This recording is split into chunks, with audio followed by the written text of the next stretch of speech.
আসসালামু আলাইকুম। আজকে আপনাদের আমি ফ্রেঞ্চ ফ্রাইস করাটা দেখাবো, যেটা কিনা আলু ভাজি। আচ্ছা, এখানে মূলত 5টা বড় আলু নেওয়া হয়েছে এবং ওপরে লাল মরিচের গুঁড়া, তারপর হচ্ছে যে একটু হলুদের গুঁড়া দেওয়া হয়েছে। এবং আমরা কিন্তু আলু কাটার পর এখান থেকে আমরা ধুয়ে নিচ্ছি। হ্যাঁ, আলুগুলো কিন্তু ওয়াশ করে নিতে হবে। বটিতে কাটা হয়েছে, লম্বা লম্বা করে কাটা হয়েছে এবং আলুর চোষাটাও ফেলে দেওয়া হয়েছে কিন্তু, ঠিক আছে। আলুর চোষাও আমরা কেটে নিচ্ছি। তো এরপরেও আরও বিভিন্ন মশলা দেওয়া হচ্ছে, যেমন এখানে হলুদের গুঁড়া দেওয়া হচ্ছে। আচ্ছা, তো আমার মা কিন্তু উনি জিনিসটা করতেছে।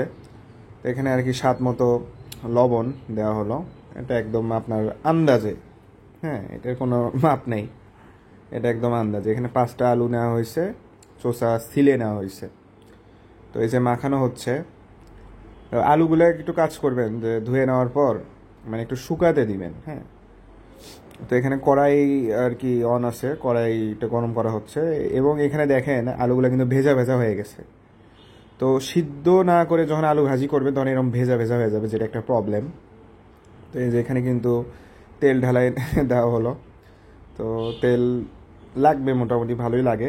তবে ওই তেল কিন্তু পরে খাওয়া যায়। ওই তেল দিয়ে আপনি পরে অন্য কিছু রান্না করলে খুব টেস্ট হয়, বিশেষ করে আলু ভাজির তেল, ঠিক আছে। তো এই হচ্ছে তেলের পরিমাণ। এবং এখানে দেখতেই পাচ্ছেন যে এগুলো ভেজা ভেজা হয়ে গেছে, এটা একটা প্রবলেম। তো ভেজা ভেজা হওয়ার কারণে আহ, দেখতেই পাচ্ছেন এখানে মনে হচ্ছে যে এখানে তেল, মানে তেল দিয়ে মাখানো হয়েছে এরকম। সো এটা একটা প্রবলেম। তো এই কারণে কি হয় যে আলু ভাজির টেস্টটা খারাপ হয়ে যায়। তখন আমার ছোটো বোন কী করলো, এগুলো আবার ধুলো। হ্যাঁ, ওগুলো ধুয়ে আবার নতুন করে মানে সিদ্ধ দিল আর কি।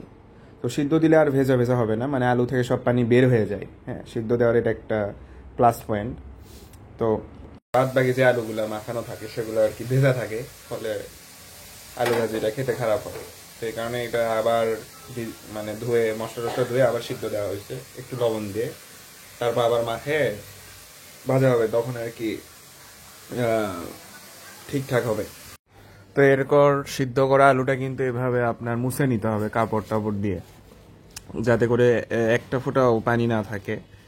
এর ফলে কি হবে, আপনি যখন মাখাবেন, এই যে এভাবে মাখানো হচ্ছে, একটু ময়দা, তারপরে হচ্ছে লবণ দেওয়া হলো, হলুদের গুঁড়া, মরিচের গুঁড়া, আরও বিভিন্ন মশলা দিয়ে এই যে এইভাবে মনে করেন আপনার হচ্ছে যে মাখায় নিতে হবে, ঠিক আছে। আপনি যখন আলুতে হাত দিবেন না, তখন আলুর মানে স্ট্রাকচারটা নষ্ট হয়ে যেতে পারে, আলুগুলো আঠালো হয়ে যেতে পারে। সো সেই জন্য মানে হাত দিয়ে মাখানোর দরকার নেই, জাস্ট ওইভাবে একটু আগে যেটা দেখালাম, উপর নিচ এভাবে মানে করতে করতে ওটা এমনি মেখে যাবে। তো এরপর তো ভাজা হলো। এটা হচ্ছে আমি যেটা খাচ্ছি, যেটা প্রথমে যেটা ভাজা হয়েছিল, যে আপনার হচ্ছে সিদ্ধ ছাড়া। হ্যাঁ, সিদ্ধ ছাড়া যেটা আমি খাইছি ওটা আমার খুব একটা টেস্টফুল লাগেনি, এবং এটা হচ্ছে সিদ্ধ আলা। এবং সিদ্ধ আলাটাও আমি টেস্ট করি। হ্যাঁ, সিদ্ধ আলাটাও আমি টেস্ট করি এবং আমার যেটা মনে হয়েছে সিদ্ধ আলাটার টেস্টই বেশি, ঠিক আছে। তো সবাই চেষ্টা করবেন যে একটু সিদ্ধ করে নিয়ে আলু ভাজি যদি করেন, তাহলে একটা মানে অনেকটা রেস্টুরেন্টের টেস্ট পাবেন। রেস্টুরেন্টে তো আরও অনেক কিছুই করে, এগুলো এত ঝামেলা করার তো আমাদের বেসিক্যালি সময় নেই, ঠিক আছে। এই যে আমি কিন্তু সিদ্ধওয়ালা আলুগুলোই খাচ্ছি বারবার, আমার বোনও খাচ্ছে। তো একসাথে মিক্সিং করা হলো, এই তো।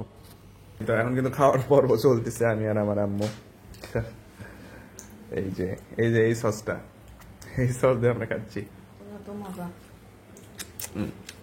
সসটা কিন্তু রসুনের সস ভাই, ফাইন। একদম আমাদের খাওয়ার পর কিন্তু চলতেছে ভাই, অনেক ফ্রেঞ্চ ফ্রাইস। আপনারা খাবেন নাকি? আপনারা আসেন আমার সাথে খান, ঠিক আছে। Thank you.